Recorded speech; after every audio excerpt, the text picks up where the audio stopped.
Welcome to the AKTU Digital Education. Myself, Professor D.S. Rai, Professor and Head, Department of Civil Engineering, BBD, ITM, Lucknow. Our today topic is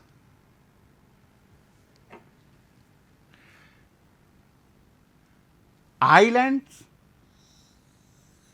and signal used in transportation engineering.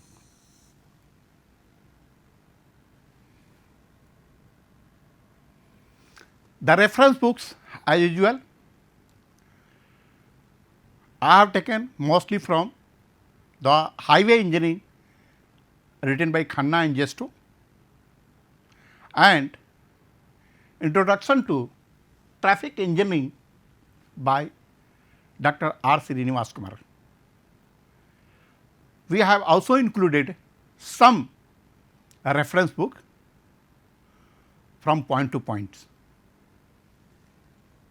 Today topic contents are islands, divisional islands, channelizing islands, pedestrian loading islands, channelizing islands, pedestrian loading islands, rotary, signal design by Webster's method, signal design by IRC method. We will discuss one by one. Islands. Islands are rays constructed within the roadways to establish physical channel through which vehicular traffic may be guided. So, this is the purpose of making islands, and it is just a raised area in the within the roadways. This is may classified based on the function. First is divisional islands, second is channelizing islands, third is pedestrian loading islands, fourth is rotary, fifth divisional islands we have already written here. So, you will see one by one. Divisional islands, as its name, divisional means dividing the width available on the highway. So, it could be defined as it is intended to separate opposite flow of traffic on a highway with 4 or more lanes. If there is 4 lane on a highway and if there is no divider or divisional island, in that case the chances of accident may increase. Means some vehicle going a straight way and suppose there is some jamming position, means traffic is moving very slow, then he can drive his vehicle on other side of the lane and go ahead to the try to go ahead from the jamming conditions. But there is a chances of accident because traffics are coming from the opposite direction and they may cause accident on the highway. So, it is advisable and IRC has guided that if there is a 4 or more lane, then that should be divided so that each lane is work as a one way traffic. So, there will be no direct collision, head to head collision on the highway. So, to divide the highway into two one way roadway.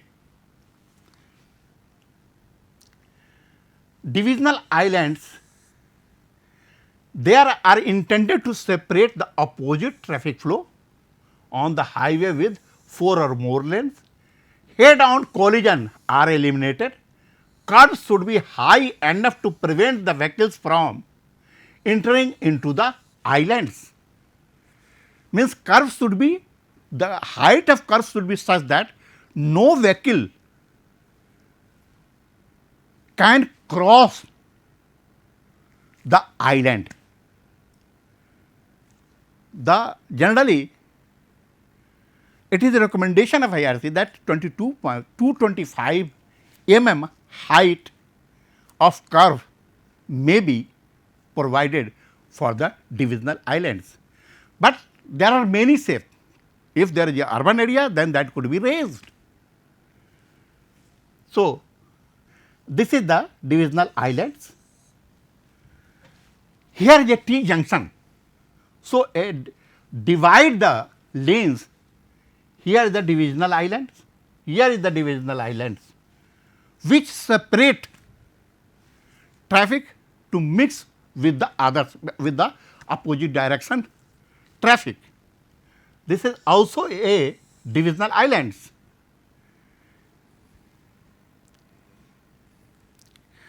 This is channelizing islands. See here, if there is no islands and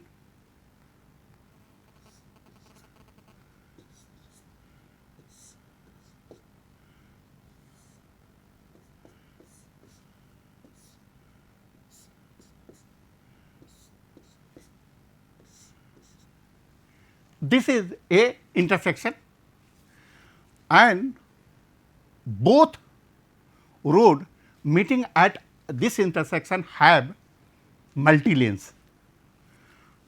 Suppose there is no islands provided in this intersection.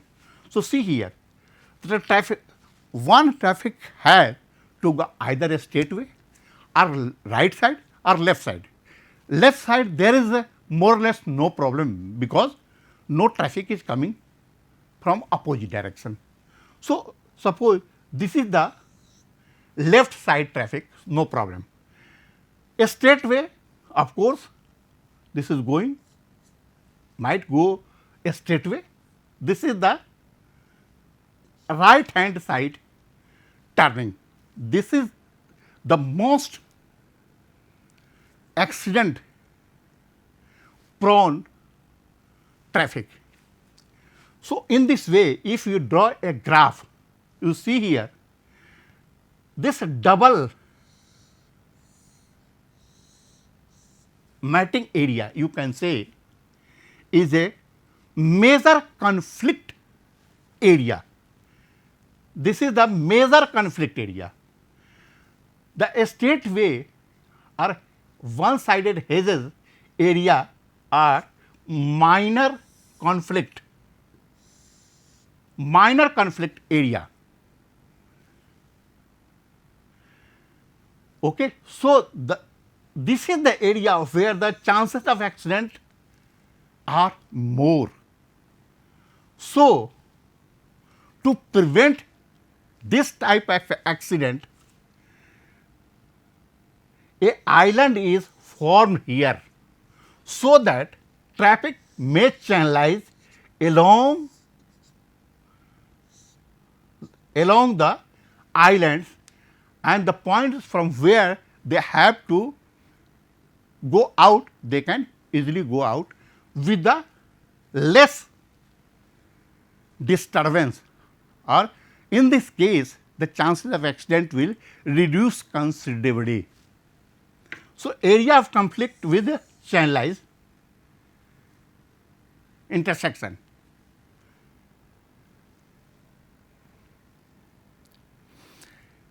Next is pedestrian loading islands. Pedestrian are one of the most important road user. So, their welfare should be properly guarded. provided at a regular bus stop similar to the place for the protection of passengers. A pedestrian island at or near the crosswalk to add and protect pedestrian crossing the carriageway, pedestrian refuge island.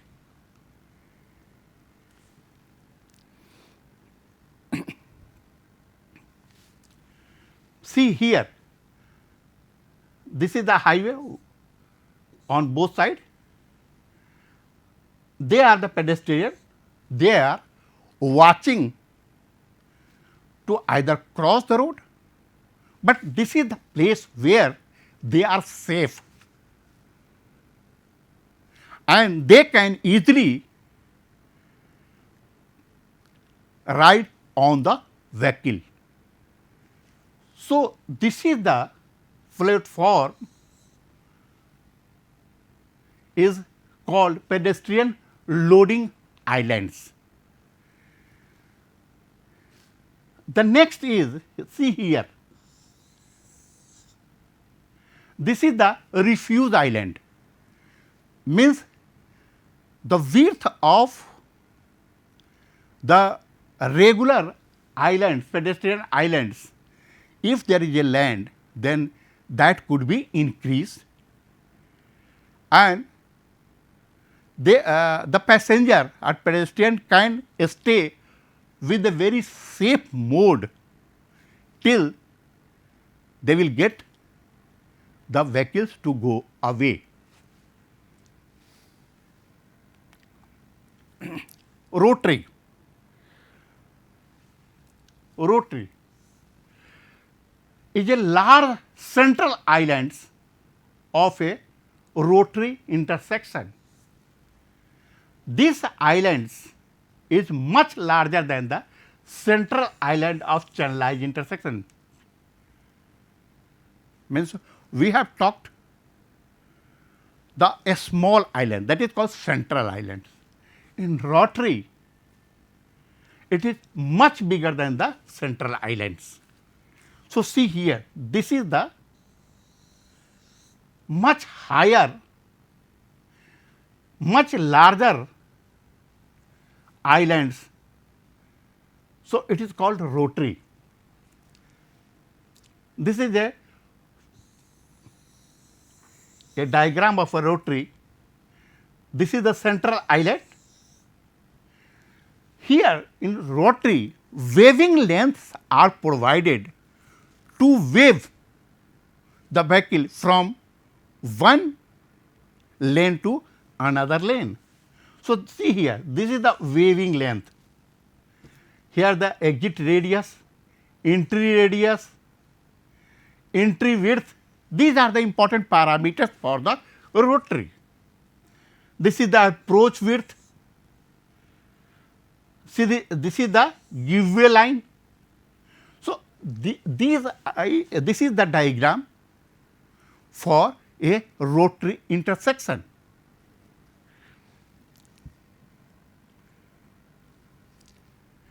So, this is all about the islands. Now, come to the signal design.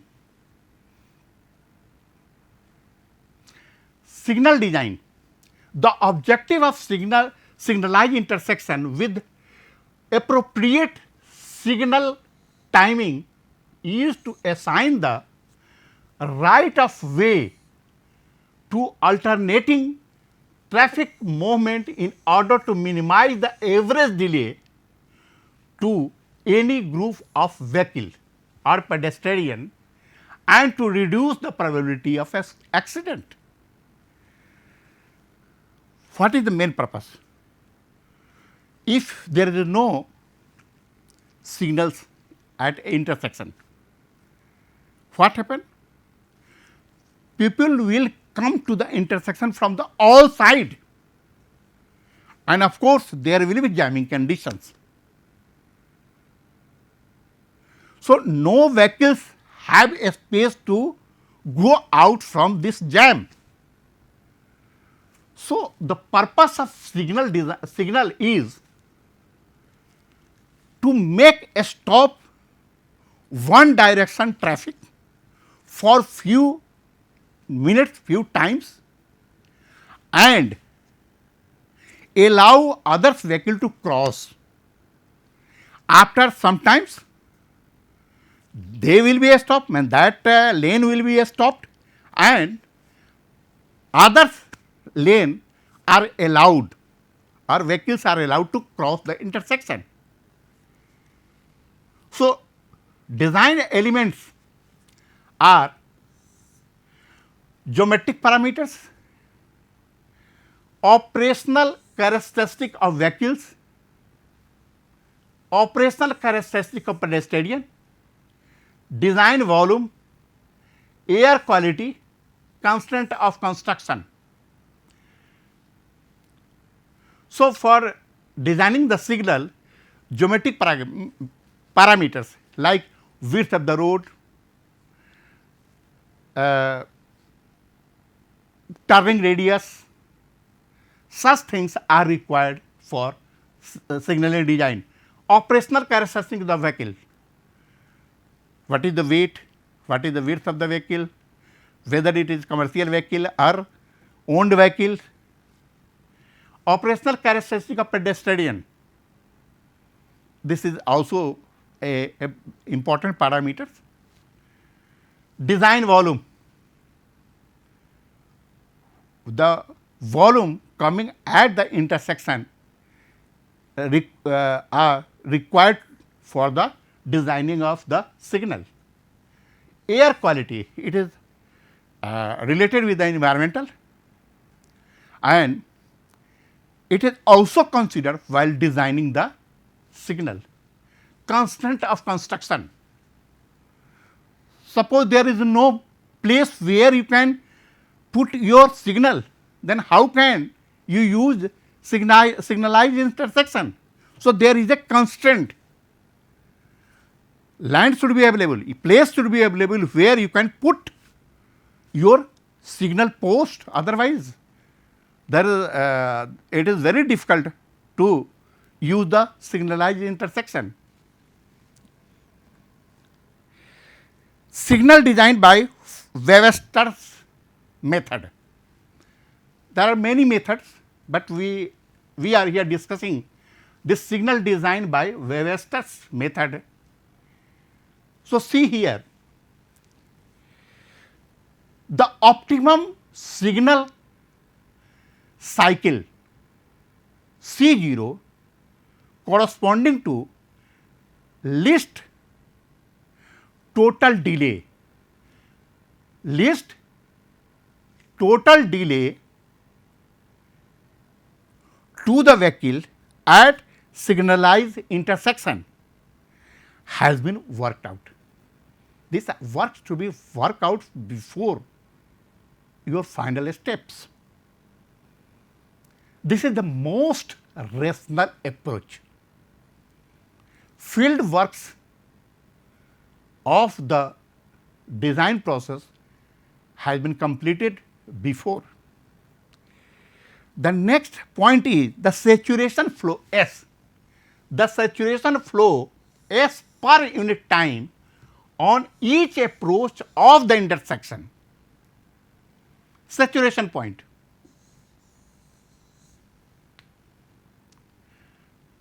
Next is normal flow Q on each approach during design hours.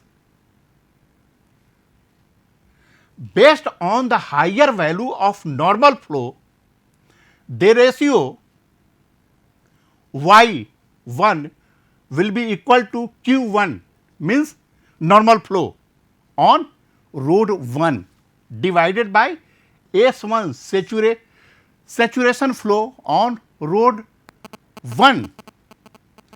Same way, Y2 is equal to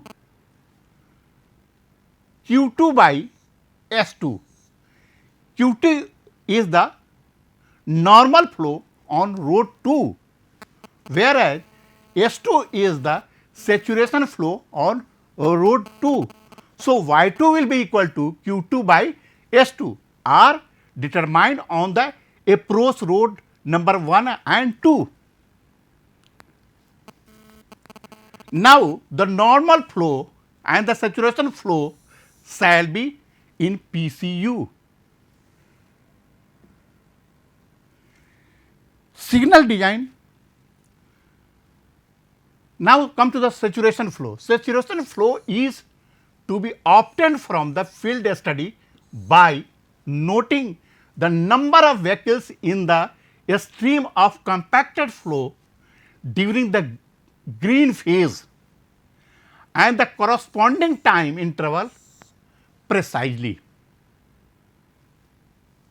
In absence of data, saturation flow may be assumed 160 PCU. If data is not available, then we can assume 160 PCU per 0.3 per 0.3 meter width of approach.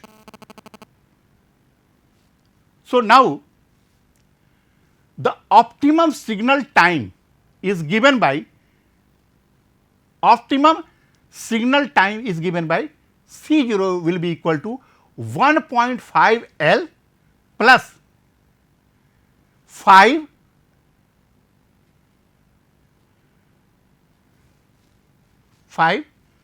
divided by 1 minus y.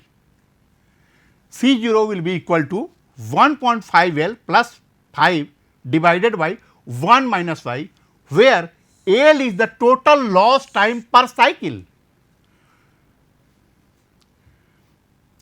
and this can be calculated by 2n plus r, where n is the number of phase, and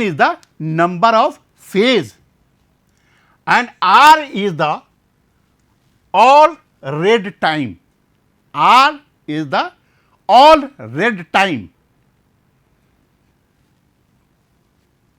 So, capital Y will be equal to y1 plus y2.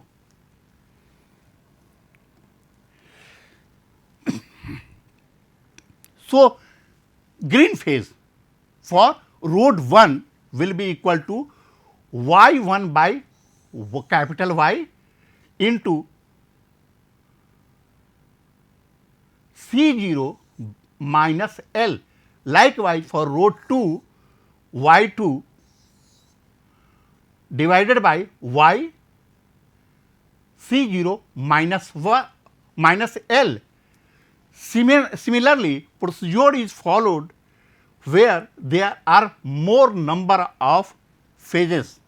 Generally, 2 phases are taken up, but if more phases are available, then that could be also considered.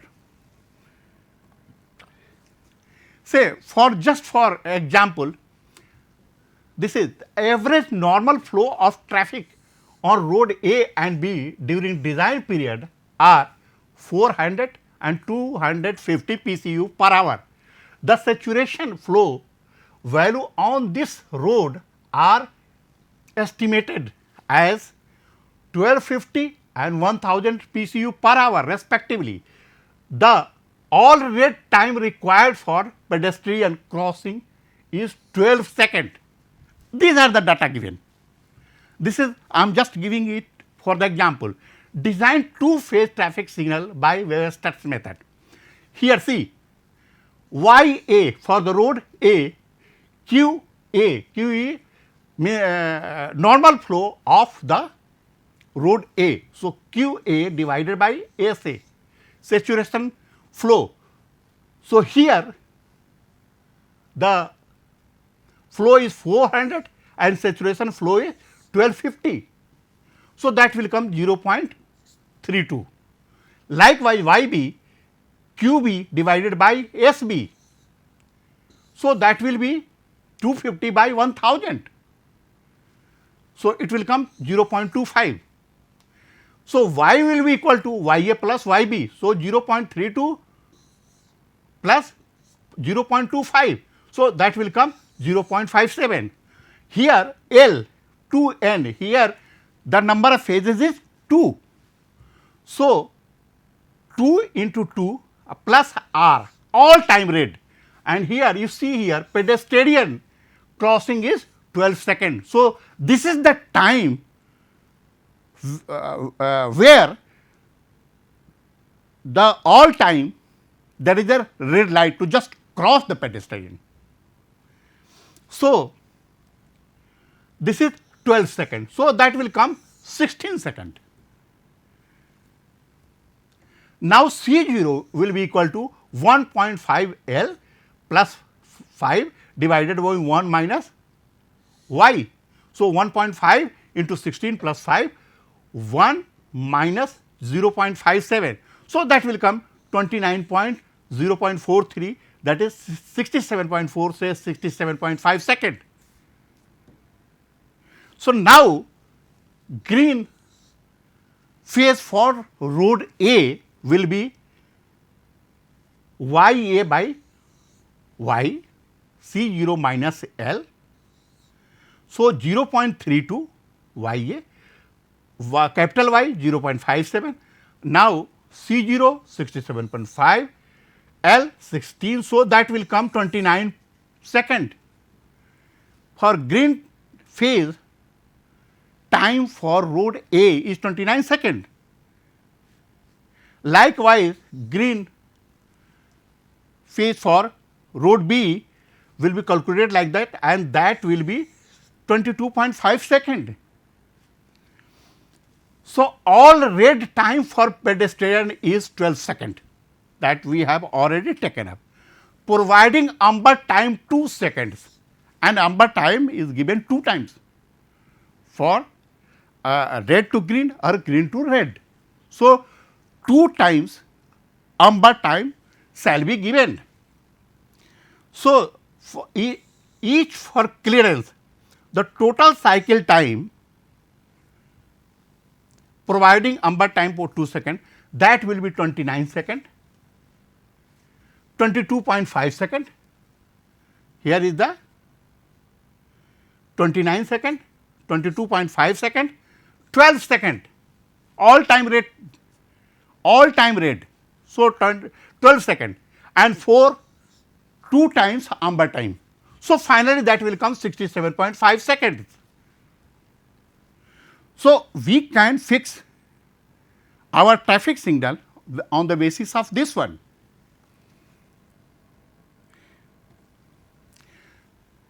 Now, come to the signalized design by IRC method.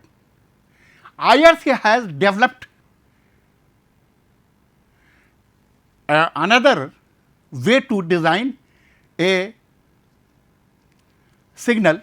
So, here there is some this nice thing, the pedestrian green time required for the major or minor road are calculated based on walking period of 1.2 meter per second and initial walking time of 7.0 second. These are the minimum green time required for the vehicular traffic on the minor or major roads respectively. Green time required for the vehicular traffic on the major road is increased in proportion to the traffic on 2 approaches. Cycle time is calculated after allowing the amber time 2 seconds each. The steps mentioned are similar to the approximate method. The minimum green time required for clearing vehicle arriving during a cycle is determined for each lane approach road, assuming that first vehicle will take 6 seconds and subsequent vehicle of the queue will be clear at the rate of 2 seconds. The minimum green time required for the vehicular traffic on the any road approach is limited to 16 seconds. The optimum signal time is calculated using Webster formula. So, the saturation flow value may be assumed 1850 like that way to 2990 per hour for the approach roadway width for 3 meter to 5.5 meter. For the width above 5.5 meter, the saturation flow may be assumed 525 PCU per hour per meter width. The loss time calculated from the amber time, intergreen green time and initial delay of 4 seconds for the first vehicle on each leg. Signal cycle time and phase may be revised keeping the view the green time required.